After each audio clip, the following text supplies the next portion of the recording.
여러분 안녕하십니까? 김민정입니다. 요즘 검찰 사칭 사기 전화에 대한 언론 보도가 많이 있었는데요. 사실 음주운전과 같이 조금이라도 사건 관련 조사를 받았던 사람은 자칫 사기범들의 이런 수법에 걸려들기 쉽습니다. 하지만 조금만 주의를 기울이면 사기 전화인지 금방 알 수 있다고 합니다. 정영민 기자가 전합니다. 전화를 받으면 자동응답 안내 메시지가 흘러나옵니다. 긴급통지입니다. 1월 3일 제1차 법정에 안 나오셨죠? 서울시 검찰청 제3호 법정에서 할 것입니다. 여보세요? 예. 거기가 어디신가요? 검찰청 민원 안내실이요.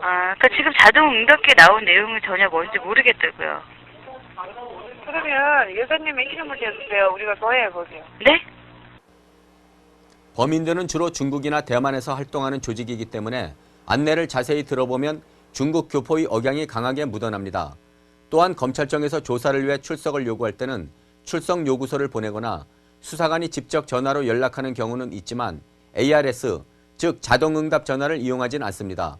출석 요구 장소도 법정이 아닌 검찰청사이고 사건과 관련해 전화를 하더라도 먼저 신분과 사건 내용을 밝히는 것은 기본입니다.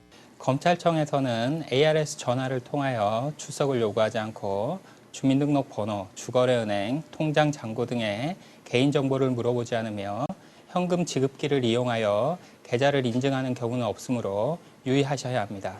현재 검찰 사칭 사기 사건에 대한 확인은 전화번호 1301번 검찰민원 상담센터에서 받고 있습니다. 상담센터에서는 민원인의 사건 연루 내용을 확인해주고 있으며 실제 피해를 입은 민원인의 경우엔 서울중앙지검 첨단범죄수사부에서 조사하고 있습니다. 검찰에서는 이번 사건과 관련된 조직원 일부를 검거했으며 한편 중국 사법당국에 공조수사를 요청하여 추가 피해 방지에 총력을 기울이고 있는 중이라고 밝혔습니다.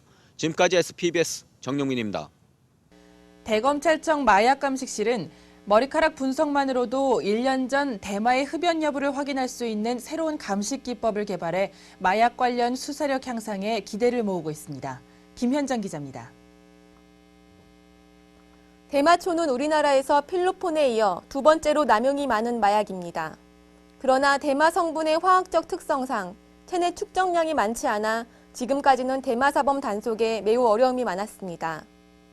이번에 대검 마약감식실이 개발한 기법은 모발에 남은 극소량의 대마 성분을 1조분의 1 수준까지 감식이 가능하도록 한 것으로 이 기법을 이용해 최장 1년 전의 대마 흡연 여부까지 밝힐 수 있게 되었습니다. 소변 감정은 2주 이내에 흡연 사실만 확인이 가능합니다. 그래서 그동안 대마사범 단속에 어려움이 참 많았습니다. 이번에 새롭게 모발 감정 기법을 개발함으로 인해서 최장 1년까지도 확인이 가능하게 되었습니다. 금년 2월부터 실제 수사에 활용되고 있는 이 기법은 독일과 미국에 이은 세계 세 번째 개발로 우리나라의 선진 마약 수사 능력을 입증한 쾌거입니다. 지난 2002년 엑스터시 감식 기술 개발에 이어 이번 대마 모발 감식 기법에 성공함으로써 우리나라는 마약 수사 선진국으로서의 위치를 더욱 공고히 다지게 되었습니다. 이상 SPBS 김현정입니다. 형 미집행자는 징역 등의 형이 확정됐지만 아직까지 형의 집행을 받지 않은 사람들을 말합니다. 최근 이들의 도주나 잠적이 늘어 문제가 되고 있는데요. 이번에 청주지검에서 도피 중인 형 미집행자를 무더기로 검거해 화제가 되고 있습니다. 박종선 기자입니다. 최근 법원의 불구속 재판 확대 경향에 따라 피고인을 구속하지 않은 상태에서 진행되는 재판이 많아지고 있습니다. 그러나 불구속으로 기소된 피고인이 실형을 선고받은 뒤에도 도주하거나 잠적하여 형을 피하는 형 미집행자도 급증하고 있습니다. 통계상으로 보면 2005년도에 996명이 발생을 했고요. 2006년도에 1126명으로 그 증가세가 두드러지게 나타나고 있습니다. 한편 청주지검에서는 올해 들어서만 무려 10여 명의 형 미집행자를 검거해 검찰 내부에 화제가 되고 있습니다. 도피자들의 잠적 수법이 날로 교묘해짐에 따라 검거가 더욱 어려워지는 상황 속에서 이러한 실적은 직원들의 피나는 추적 의지가 아니고서는 불가능한 것입니다. 검거 방법도 다양해서 통화 관련 내역 조사는 기본이고 음대를 졸업한 형 미집행자가 피아노 교습소를 운영할 것이라는 예상 하나만으로 시내 교습소를 모두 뒤진 끝에 형 미집행자를 검거하기도 했습니다. 그 사람에 대해서 기록에 나타난 성향을 분석을 합니다. 그래서 누구나 사람이 가지고 있는 인격이 틀리듯이 미집자가 갖고 있는 특성이 틀립니다.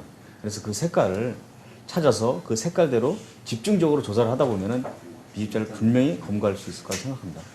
끝까지 추적해서 찾아낸다는 검찰의 열성적인 신념은 형이 확정되면 더 이상 숨을 곳도 처벌을 면할 방법도 없다는 경각심을 주고 있습니다. 이상 SPBS 박정선입니다. 지난 8일 검찰 직원들의 복지 향상을 위한 워크숍이 개최됐습니다. 이 자리에는 전국 검찰청의 복지 담당자들이 모여 검찰 복지의 미래를 위한 심도 있는 논의를 펼쳤습니다. 강원도 홍천에서 1박 2일의 일정으로 열린 이번 전국 복지 담당자 워크숍은 검찰 복지 제도를 심도 있게 분석해보고 향후 복지 정책 수립에 도움이 되기 위해 전국 검찰청의 복지 담당자 직원 60여 명이 모인 가운데 열렸습니다. 이 자리에서는 특히 복지카드 사용액 저하에 따른 복지기금 부족 현상의 해소 방안과 상병 부조 방식에 대한 집중적인 논의가 이루어졌습니다. 우리 검찰 복지가 그동안 불모지였는데 상병 부조 휴양시설을 운영하면서 직원들의 복지에 대한 관심이 높아져가지고 수요나 욕구가 많이 증대되고 있는 상황입니다. 그래서 전국 복지 담당자들의 의견을 수렴할 겸 이렇게 워크숍을 갖게 됐습니다. 무엇보다도 이번 행사는 2007년에 변화되는 맞춤형 복지에 대한 내용이 주류를 이뤘는데요. 변화된 내용을 살펴보면 먼저 맞춤형 복지의 자율 항목 구성에 있어 수혜 범위가 많이 늘어났습니다. 항목 구성에서 한의원이나 산후조리원, 여가용품 구입, 노인복지시설 이용 등 여러 항목들이 추가됐습니다. 또한 이번에 정부의 출산장려 정책이 반영돼 가족복지 점수 적용에도 큰 변화가 있었습니다. 기존에 부양가족 3명까지 적용되던 복지 점수를 자녀에 한해서는 무제한 적용되도록 하였고 기존에 일괄적으로 적용되던 50포인트에서 벗어나 셋째 아이의 경우 100포인트, 넷째 아이의 경우 150포인트 등 복지 포인트에도 차등을 두었습니다. 주요 단신입니다.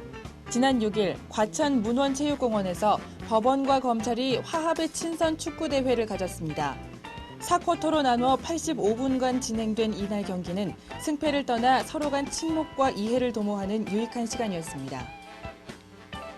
검찰 사랑봉사단이 지난 14일 우면복지관을 방문했습니다. 봉사단은 설 명절을 맞아 독거노인에게 설 음식상을 대접하고 윷놀이를 함께하면서 즐거운 한때를 가졌습니다. 대검혁신추진단은 2월 초 창의적 교수법 교육을 시작으로 멀티클래스 과정 개발에 착수했습니다. 멀티클래스 과정은 학습자 참여형 교육으로 학습자의 주도적 참여를 최대화하고 교육 성과를 향상시킬 수 있는 내부 강사를 육성하는 데 목적을 두고 있습니다. 대전고검은 시민들에게 지속적으로 수준 높은 미술 문화 향유 기회를 제공하기 위해 2007 유망작가 15인 조각 초대전을 개최하고 있습니다. 이번 초대전은 서양화전, 동양화전, 서예전에 이어 4번째로 개최된 것으로 2월 28일까지 전시됩니다. 2006년 하반기 기관평가 결과가 나왔습니다. 55개 일선청을 규모, 연봉액에 따라 6개 그룹으로 구분하여 평가하였고 1그룹에는 대구지검이 우수청으로 선정됐습니다. 짧은 설 연휴였지만 일상으로 복귀하다 보면 명절 후유증이 생길 수 있는데요. 이럴 때 가벼운 스트레칭으로 업무를 다시 시작해보는 것도 좋을 것 같습니다. 이상 검찰 포커스를 마칩니다. 저희는 3월 5일 다시 찾아뵙겠습니다. 시청해주신 여러분 고맙습니다.